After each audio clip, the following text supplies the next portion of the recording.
Oi gente, sejam bem-vindos ao canal Buenas, e no vídeo de hoje a gente vai analisar alguns filmes do Rei da Comédia, o Adam Sandler.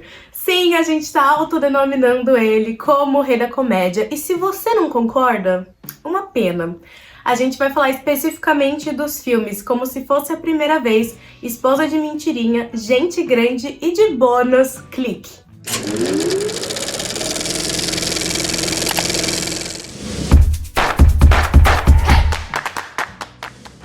Nesse vídeo, a gente não vai analisar filme por filme dele, como a gente fez nas apimentadas.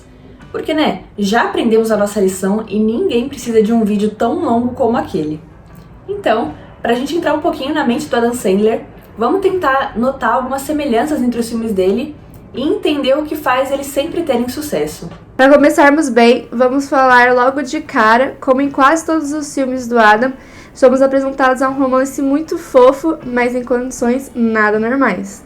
No caso de Como Se Fosse a Primeira Vez, ele se apaixona pela personagem da Drew Barrymore, que possui uma lesão cerebral que faz com que ela se esqueça de todas as memórias recentes adquiridas ao longo do dia. Em Gente Grande, ele é chamado de Hollywood por ser extremamente rico e famoso, e é casado com a Salma Hayek, interpretando uma estilista chique e famosa que esqueceu como se joga pedrinhas no rio e por isso prefere ficar em uma casa do campo ao invés de ir para Milão. E em Esposa de Mentirinha? Bem, o título já diz bastante coisa. Ele finge ter uma família inteira com assistente só para comprovar uma mentira dele para outra mulher. Apesar do filme seguir as direções mais erradas possíveis, a gente fica agoniantemente apaixonada e torcendo para que tudo dê certo. E os roteiristas, nesse caso, nos dão um final feliz, o que, obrigado, viu? Porque de triste a gente já tem a vida. Além disso, temos cenas tão fofas em Como Se Fosse a Primeira Vez, como quando ele passa dias na entrada da casa de Lucy, tentando achar formas de chamar a atenção dela para eles conversarem, que inclui deixar o melhor amigo dele ser espancado e fingir sequestro. Ou em Esposa de Mentirinha, quando eles têm que citar 3 coisas que eles amam um do outro. E em Gente Grande, quando o Lenny e a Roxanne estão falando com a filha pelo telefone de copo sobre a farsa da fada dos dentes, e faz a gente querer ter uma família tão fofa quanto. Algo que a gente geralmente não espera de filmes de comédia é que os filmes do Adam quase sempre terminam com alguma lição de moral. E isso vem de toda a construção da narrativa clássica e a necessidade desses filmes de serem didáticos. Então, óbvio, nem o Adam Sandler ia escapar dessas regrinhas. Alguns de seus filmes deixam bem claro qual é a moral da história. Clique tá aí pra isso, né? E pra fazer a gente chorar como se os nossos pais tivessem morrido. Bom, o filme inteiro de Clique, mesmo sendo metade comédia, fala sobre a importância do tempo e a necessidade de priorizar suas responsabilidades para não perder nenhum momento importante da vida. E por um outro lado, temos Gente Grande, que mesmo sendo sua comédia mais famosa, nos mostra como não devemos deixar que as responsabilidades da vida adulta nos impeça de aproveitar os momentos que temos com as pessoas que amamos. Tá vendo só? Até nas comédias a gente consegue tirar uma lição de vida importante. Agora, a coisa mais inegável desse século é que não tem como você não se identificar com algum filme do Adam Sandler. A gente acha impressionante como o carisma dele faz com que a gente se identifique com algumas situações e cenários do filme. Seja jogando uma flecha pra cima pra ver quem vai morrer com seu amigo de infância, seja investindo num relacionamento que todos os fatos estão falando que é uma furada, ou até se apaixonando por uma família falsa. Uma das melhores partes de assistir os filmes clássicos do Adam é que eles trazem temas tão universais que te trazem conforto, porque você sabe que você vai entender a proposta do filme todo, mesmo que algumas piadas não eram tão explícitas pra gente na época dos lançamentos. E o pior de tudo é que mesmo que os filmes sejam de comédia, em algum momento você vai perceber que tá lá prendendo choro, porque os roteiristas e o Adam sabem exatamente o que eles estavam fazendo com aquelas piadinhas que deixavam a parceira romântica toda sorridente e boba. Ela é boa, ela é muito legal, só tem um probleminha. Ela não é você. Ela não é você. Tenho 2 filhos. Não posso jogar eles da colina, sabia? Eu adoro aquelas crianças mais que tudo da minha vida, sabia? E quando a gente pensa em Adam Sandler, a gente pensa em família. Os filmes dele, justamente por essa identificação que mencionamos anteriormente, faz com que eles se tornem filmes familiares.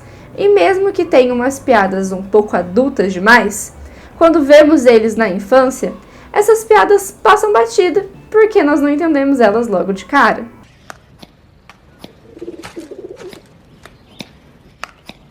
Isso tá me deixando excitado?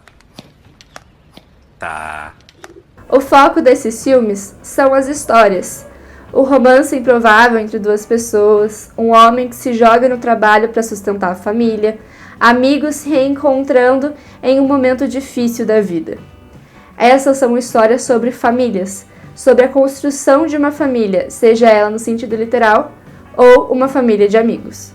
E fazendo filmes sobre famílias, o Adam criou sua própria família no mundo do cinema. Muitos criadores de filmes e séries acabam gostando de alguns atores e os chamam sempre que podem.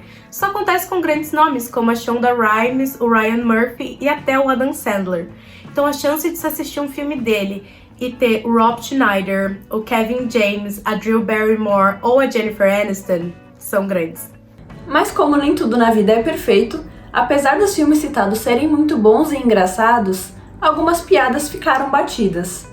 Lembrando que em 2004, 2006, 2010 e 2011, o cenário da comédia era muito diferente do que a gente está acostumado hoje. Então, muito do que era considerado engraçado, na verdade, é ofensivo para diversas pessoas. Quando assistimos esses filmes hoje, temos que ter em mente que essas piadas foram feitas em um outro momento, onde não se falava sobre essas problemáticas, muito menos sobre o politicamente correto. E não devemos passar pano para essas piadas, mas também a gente não tem que tacar hate no cara e nos filmes por causa de algumas piadas de mau gosto, que felizmente são poucas. Pois tirando essas partes, os filmes continuam trazendo lições de moral muito boas e necessárias e piadas que são boas e nem um pouco ofensivas. Tudo isso ajudou na construção da imagem do Adam e a fortificar ela com os filmes dele. E imagem, a gente diz não só o físico dele, mas também do estilo de filme que ele faz. Desde os primeiros projetos dele, ele deixou claro que ele não é o padrão de beleza de Hollywood, fazendo piada sobre isso, porque ele realmente não se importa. Por meio da sua comédia, ele conseguiu crescer no cinema nos Estados Unidos e também no resto do mundo.